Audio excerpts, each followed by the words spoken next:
So we've been doing the farm stay, which is basically Airbnb. We do have it listed on Airbnb, but we actually have our own website, which is the cheapest place because then you're not paying the extra fees. Airbnb takes fees when you buy it through them for you using their service. And it's been open for guests. We opened December 30th of this year. So at the time of this recording, we're in May. So relatively still pretty new to it.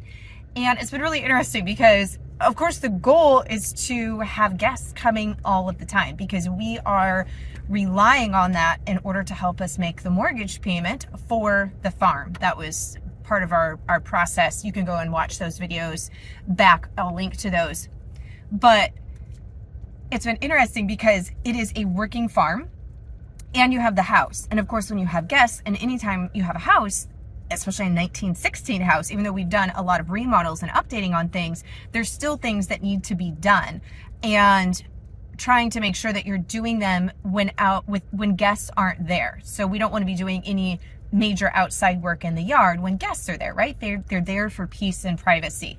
We do have that, obviously it's a working farm, so we have to be down there checking on the animals daily, watering and feeding, and some of that, of course, will overlap when a guest's there. So that's kind of to be expected, but also part of the farm experience. But trying to do some of those, like, major projects, and there's certain things that you have to do seasonally. Like there's trees on the property that, need to be pruned. And so it's kind of this, trying to balance out having guests and meeting when people want to come and stay with workload. And we're still balancing that out. But one of the things that has been proving to be interesting is when you have turnover. So that's when a guest leaves and the next guest is coming in. So if you have same day turnover where someone's checking out in the morning and then coming in the afternoon, it actually leaves you with a very small window in order to get obviously the whole house cleaned and turned over and ready for the next guest, but also outside stuff. And so if I have time today, I don't know, because I actually had guests that messaged me and said, hey, we're already in the area. Can we come and check in early? I'm like, if I get it cleaned early, I'll let you know and you can come. Otherwise, you're welcome to come and walk the property, but you'll see my vehicle here and know that I'm still cleaning. So you can come and check everything out, but you can't come in until I'm done.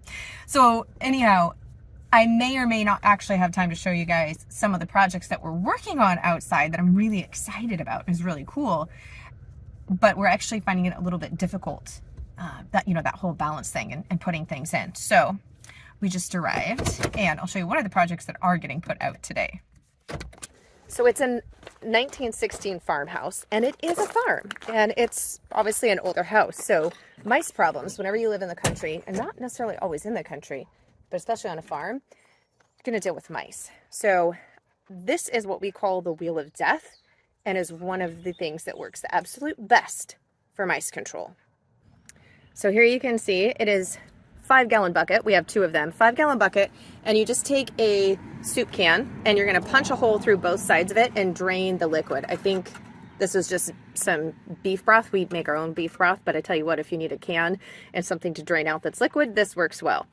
So you're gonna punch a hole both sides, drain it out of liquid, and then you're going to thread wire all the way through it so it spins. That's your goal. And then smear it with peanut butter. So you just have, wire here, then punch a hole there so it goes all the way through and over. And then smear peanut butter so that when the mice come to get the peanut butter and they get on this, it spins. We'll end up putting this filled with water because they'll fall off. They'll hit the water and they will drown. You want to make sure that they can't escape. And then we've got on this side, I've got to take the recycle here, but this is our ramp. So again, it's just a punch a hole here, wire it this side, but you need a way for the mice to easily get up and into, and they'll just crawl right around this rim. They'll walk the wire and drop into the water. So we're setting that up out, one in the garage and then one in the attic of the farm stay. But the nice things about these is, unlike traps, if they only get part of them in the trap, or they run off with the traps and it makes a ton of noise because they're thumping around because you catch like a tail or a foot with the traps, or they get the trap and then they run off and then you don't know where they took it until you start to smell something dead in the walls. That's never fun either. So these work really good. We've used these for probably 20 plus years and you can catch a lot of mice in a short period of time without all of the other issues that we're talking about. And then plus you're not using poison, just drowning method. So these works really well, and we're getting those put out because obviously you don't want to have mice when people are coming to stay. But if you live on a farm, it's almost unavoidable. So one of the surprises is you never know what the state of the house is going to look like when you come in to clean after guests check out. One of the things that we do is we don't ask that people do the laundry. We just ask if you slept in a bed, leave it unmade so that we don't ever make a mistake and not realize that someone just made the bed so nice that it was actually slept in and we don't get the sheets washed, because really big deal to have the sheets washed in between guests, right? So here is the front living room and what I'm seeing on first inspection after these guests. So we have a queen size hide-a-bed, and obviously it was slept in, so we will be stripping this really quick. And what's really nice is some of the guests, we don't say you have to do your dishes, we just ask that you load dirty dishes into the dishwasher. And these guests actually started the dishwasher. So that is phenomenal, because that's the biggest thing that we're running into, is the time to get through the cleaning when it comes to the dishwasher. And then when it comes to getting everything washed and dried and folded, because when you're doing bedding on up to 4 different beds and then all the towels, it can be really hard to get through that many loads of laundry in a 3-hour cleaning window. And we actually have extra sets. So we already have clean sheets that go on the bed as we take the dirty ones off. So depending on how many guests there were and if all the beds were used, which we're gonna go and check the trundle bed to see, sometimes I have to end up taking some of the laundry home and just doing it there. But thankfully we figured out to have backup sheets for everything. And I've got help today. It's the rare sighting of one of my children. So we're going to pull out so obviously this bed was slept in. They left it unmade first, so there's no doubt. But we're going to check, the trundle bed, because in order for them to actually exit and get out of the room, they would have had to push it back in. So we are going to pull it out. And nope, that has not been slept in, because it is made in the exact same way that we had it made the last time it was used. So that's great. We only need to do bedding for the 3 beds then. Okay, so first load of laundry is going in, and we have actually started using these little wad-free things for the fitted sheets. The reason for that is I have never used one of the top stack, we've got the washer on the bottom and the dryer on top. And I don't know if it's just the particular model that I got or if that's just the normal of them. But the sheets get off balance super bad and really fast no matter how you load that washing machine. And so I got these wad free. I saw them on Shark Tank. I have to say, as a entrepreneur and business owner, I really enjoy watching that show. And so this was on Shark Tank, like probably a couple years back, and I never had the problem of anything getting wadded up in the washing machine at home, but I had never used this type of washing machine before. So I went ahead, I remember seeing these actually on Shark Tank, and so I went and looked them up, and we got a set. And so they work pretty well. It still gets a little off balance, I'll be honest, but not to the level it was. So you've got these, and you just are gonna take each corner of your fitted sheet. I only do them on the fitted sheets because those are the ones that tended to get wadded up the worst. And then you just put it over this little knob here. And so you just put a section of the sheet over that. Whoops, there we go. There, see, over there. And then you just push it through the fat section here and then pull it to the skinny one. So we'll get all 4 done. And then into the washing machine it goes. Now another interesting part, see if I can get the washing machine behind me there so you can see it, there we go, is I decided that I was not going to use anything in the farmstead that we wouldn't use at our own home. And that includes all of the cleaning products that we clean the whole house with. I'm like, if I wouldn't use this in my own home, then why would I use it at a place where I'm letting guests stay? Like, that just doesn't seem right. So I have this it's the Truly Free, and I've been using this at home, I think for like 4 years. So we use the Oxy Boost, of course. We are on well water here, and it's pretty irony, so we actually have a filter system underneath that helps with the iron. So I love using this. It's just it's Oxy Boost. It's just hydrogen peroxide. We don't use chlorine-based. I don't use bleach. I don't use chlorine-based stuff in any of the cleaning products. So you just do 2 scoops of this right into the wash.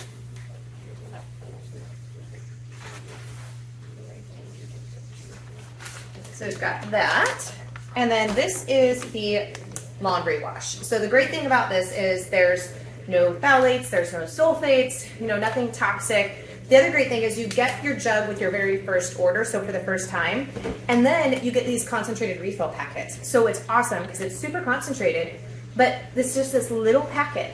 You're not every time doing laundry that you have to buy laundry detergent where you are throwing this away. So it's 0 toxic chemicals. It's actually a great impact on the environment because you don't have this huge plastic tub every time you go to buy a cleaner, right? And same thing like with the cleaners. They come, you get a spray bottle once, and then everything is just in these concentrated packages. So the great thing is this does 50 loads. Pretty cool because it's super concentrated. So I think there's enough in here for this load, and then I'll actually need to refill this back up with the concentrate.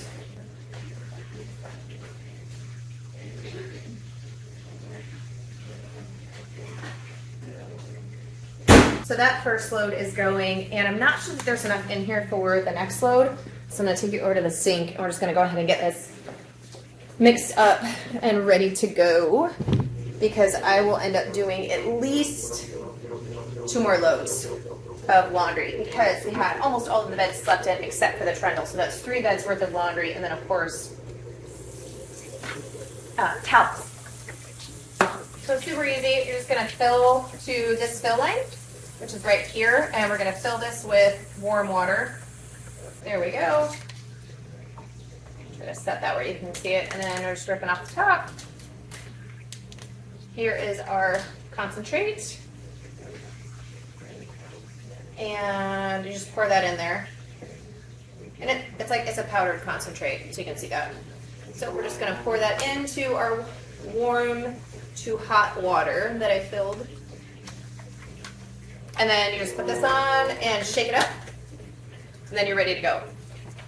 And I think I will put a link in the bottom because frequently they have some really good deals where you get it and you end up getting like a massive bonus. And so if they are having that, I will put it down below and see if I can get you guys a link. Oops.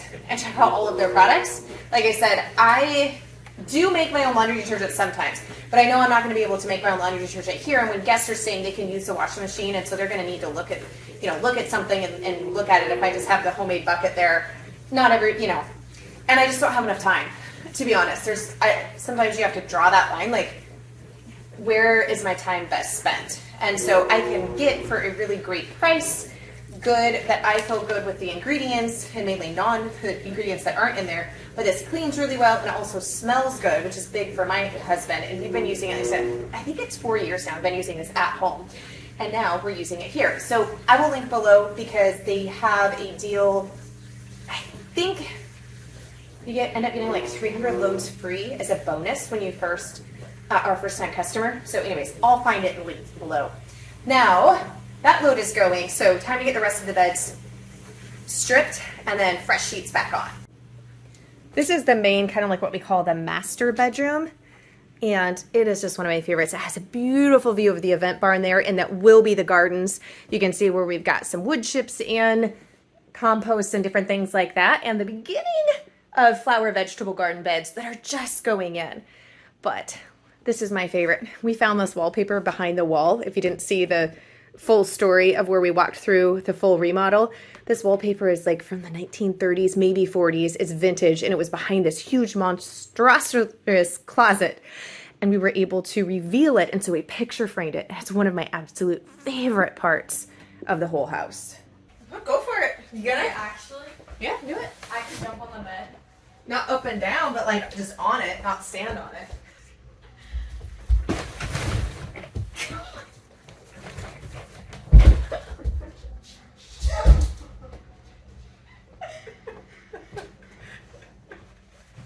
whenever all your kids end up working for you, you gotta let them have a little bit of fun.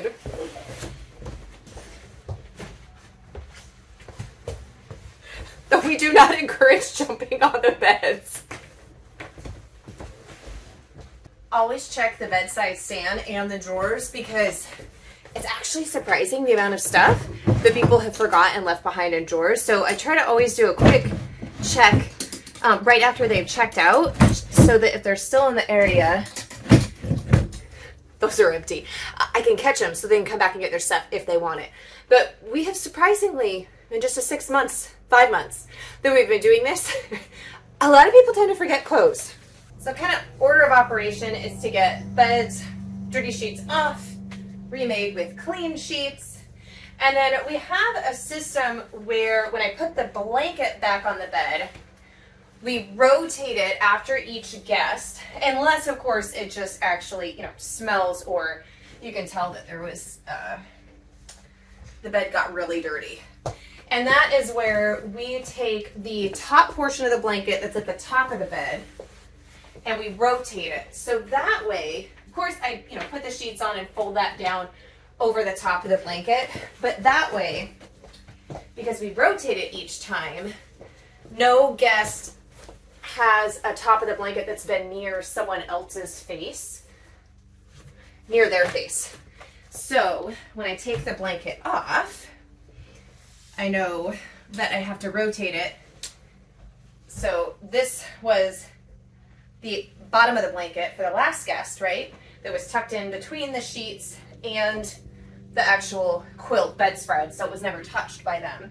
And that now becomes the top of the bed. And then so we rotate the blanket each time like that, and then after a fourth guest, then the blanket actually gets washed, which I don't know, I had never really thought about it when I stayed at hotel rooms or other Airbnbs, but did you know that in the hotel industry, they hardly ever wash the bedspreads or the blankets?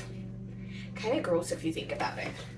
So we wanted to make sure that that was something we were doing very, very frequently and in between the guests, because that just was kind of nasty. Even though this blanket is completely covered by the sheets and the bedspread, I still wanted to make sure that it was getting washed and cleaned on a very, very regular basis.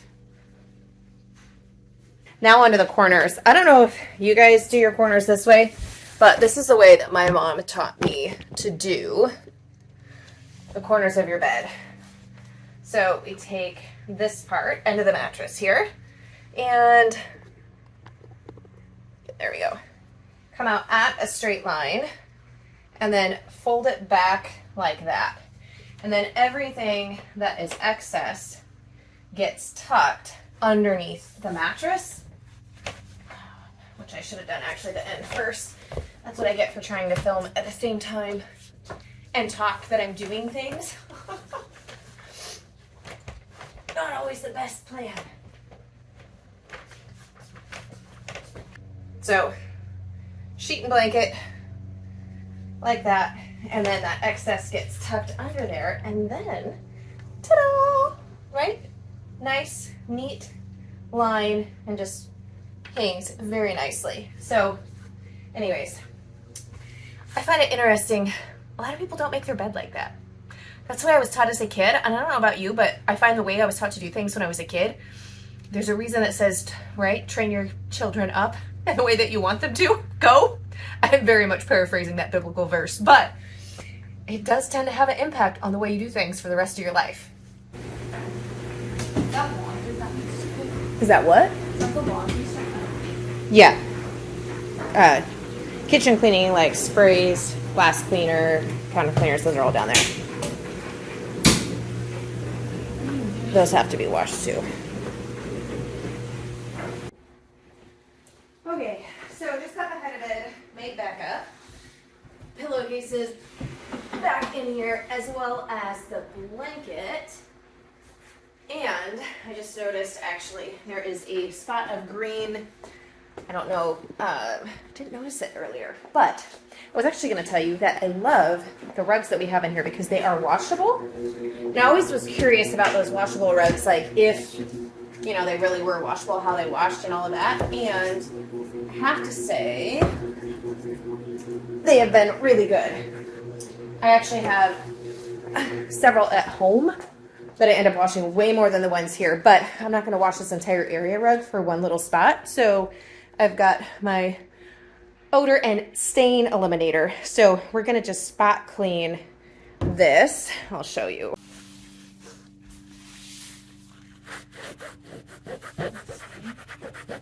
Yeah, I think that purple paint that you found, I think this was just green paint. I don't know, somebody was doing something. Yeah, there must have been a craft project with some of these kids. But thankfully, it must have been washable paint because that came all the way out. Brand good as brand new. You cannot tell that there was any green paint. There. Okay, so not quite last, but one of the other last ones is we gotta check the hot tub.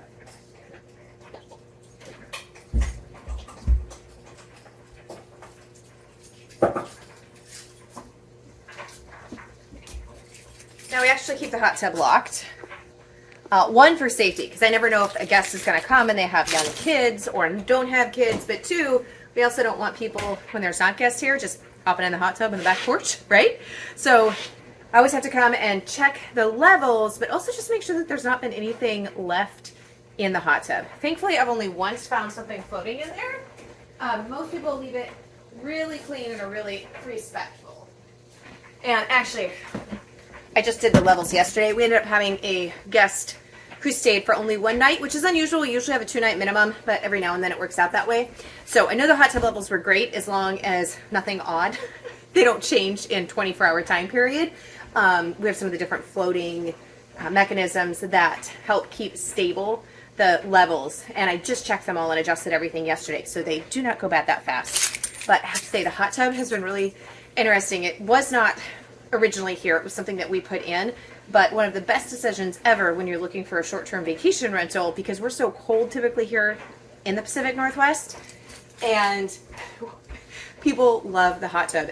Almost every single guest, you'll drive by, and thankfully it's at the back of the house, so it's actually quite private. But we can just see when these lights are on that people really get good use out of the hot tub, and it's one of their favorite parts of staying here. So I just got to show you this view. So as you can imagine, when the hot tub is pulled back, right, the lid, you're sitting here and this is your view. So right now we've got the pear tree, and I'm not sure that's an apple or plum. I have to wait in the very back field, but it is blossoming, and this is our first spring here. So super excited. The pear is just finishing its blossoming phase, and then that's just a pretty decorative tree. You see those pink blossoms right there? So here's the backyard. There is, can't hardly see it over the, there you go. So there's the fire pit, the gazebo, and then the Black Angus and our Scottish Highlands will be in this field. We're just getting ready to rotate them into that back pasture. And then this is what I told you. I don't know if we'll get to do up close and personal today, but I will walk you through it. But this is, we are putting in we're using some of the plants that were there, but we're completely redoing the medicinal flowering herb garden. And it is going to be a thing of beauty when it's in bloom. I'll save that for another day and walk you through it. I actually had an issue not knowing if that was the current septic or the old septic, and it sunk down. Thankfully, it was an old abandoned tank. The real one is right there, and it's working just fine. So we leveled it out, threw some grass seed down, so that's looking great. And then the lilacs are starting to be in bloom, and that is the beginning of the new vegetable garden. But this is the view you have. Look at those mountains. And right now they're, cloud cover's kind of in. It's trying to break up. But this is what you get to see sitting in the hot tub, is just this gorgeous, gorgeous view. And this way, if it's raining, you don't have the rain dropping on your head, but you have a really fun view. Okay, so now I've got all the floors done, all the beds made, everything has been dusted. Alrighty, so we'll start putting a little bit of fog on the glasses there. So we'll start putting all the dishes away. And almost a wrap, but I have to actually check our stock because we stock, which I can tell from this canister is fine, coffee. We've got a regular coffee machine and we've got a grinder. So if you want to grind whole beans, which is my favorite, fresh ground, or if you don't prefer to go that route, and that's what I was checking. Yep, we are good. My favorite brand of coffee, organic, fair trade. Has less acidity because it's grown in the shade grown coffee. So we provide, this one is already ground for people who don't want to grind their own, even though we do have a grinder. So checking stock there. And then we also do flour and sugar, and I'm never sure how much people use of those. So I'm always doing a visual check to make sure that those don't need to be restocked. A little bit of flour was used, but this is still almost all the way full. So we are good to go there. If I get the lid back on. And then doing a check. Dishes gonna go up. And oh no. Ugh. I put my cutting board in the dishwasher. This is where I have to learn to let go of like my cast iron if I have it here and just know it may go through dishwashers. And so will the cutting board, even though you can see it just totally damaged it. This is all swollen and now it's checked and cracked. We'll see how it dries out. Well, this cutting board might not be long. But we'll get it set. It's definitely ready for the next guest. And we do also provide basic baking powder, vanilla extract, and then other guests too will just bring different spice seasonings and leave them, so we just leave them too. Baking soda, but what I was actually coming to check on is the olive oil level and the coconut oil, because those are the things that I stock. We're good to go there. I already checked salt and pepper grinders, and they are full. The next thing is farm fresh eggs. So we bring a dozen farm fresh eggs. Every guest gets a fresh dozen of eggs. This is still full. They didn't use any of them. So I will take my carton that I just used to replenish back home and put it in the egg fridge. One for each guest. We only sleep 7, so there's just 7 mugs total. So those will go back home in the fridge for somebody else. Okay, so the last load of laundry is in the dryer and it should be done relatively soon. So kind of final thing is to come out and check the firewood box. We provide the first bundle of firewood so that people have enough firewood to build one fire out here in the fire pit. And then if they want additional bundles, they can let us know and we'll bring those down, and we just charge like $5. So that is full. Yesterday's guests did not build a fire because it was pretty rainy here yesterday. It was pretty cold too. It was actually like, we ended up topping out at like 52 degrees Fahrenheit yesterday was our daytime high, which is really funny because next in like 3 days, we're going to be 80 degrees here. But that's kind of abnormal. We'll only be 80 degrees for like 1 or 2 days. But I was coming out while that is finishing and just checking really quick on some of the transplants to the herb. There's a lot more medicinal herb plants that we have going in and that are getting planted. So let me know if you would like to see more about that and watch that herb garden grow. Okay, I'm going to go back in now and hopefully that last load is dry. I have the wool dryer balls in there, the wad free, but it feels like it's that last load of laundry and it's a dry cycle. That is always the very last thing that I'm waiting on. Okay, well, it's not quite done yet, which is actually probably a good thing because I need to go and check the Highlands water. We need to get an automatic water down here. Just like on the never-ending list of things to do, having 2 farms. But I generally am down here usually once a day anyway, still checking on them. And, you know, automatic waters are great, but you still need to keep eyes on the herd. So we're like half full. I'm going to go ahead and just top that off. And you can see the girls and Wilson the bull are just enjoying this mild spring weather. So they are, with this week, our goal is to finish off the fence line here. I just needed a little bit more repairs. And then they will be going onto a new, oh, come on. So we have just a little bit more of fence repairs to do on this main big back pasture. And one of those is actually running hot wire on that dividing fence line. It's kind of hard to see, but those two big flowering trees right there in the back, just in front of them is the other dividing fence line between the two back pastures. So we have to run a line back there, get a little bit more stuff picked up from repairs. There was an old fence, an old barbed wire. Actually, there's an old gate. And then we just have to put in a gate down there on that fence line. And then this is ready to go, and we will get it sectioned off with hot wire going this way in order to create paddocks so that we can do pasture mob grazing rotation on this pasture. But, I mean, you can see this pasture definitely needs some rehab. We will be doing some different techniques with some different cover cropping along with the mob grazing in order to get it in tip-top shape. It's not too bad, but it definitely has some fertility issues and different things like that. But it's not too bad, and we are just now hitting grass growing season. We've just been too cold, even our daytime highs for the most part. But this is starting to grow, starting to come in nice. So we want to get them off of their winter pasture area, let that pasture rest, and then all of their manure and all of the hay and carbon that's went on it during the winter can continue to break down, and then allow that to really grow up well. So that is kind of the next project for next week down here. Okay, so just waiting for that to finish up, almost done, and then go fold that last little laundry and then go home. The funny thing is, we just spent like 3 hours working together as a family. My husband was mowing the lawn, and my daughter was helping me clean. But it is at my house. So you spend 3 hours cleaning, and it looks so good. It's spotless, spick and span. And then you drive home. You're like, oh man, I wish that my house was already as clean.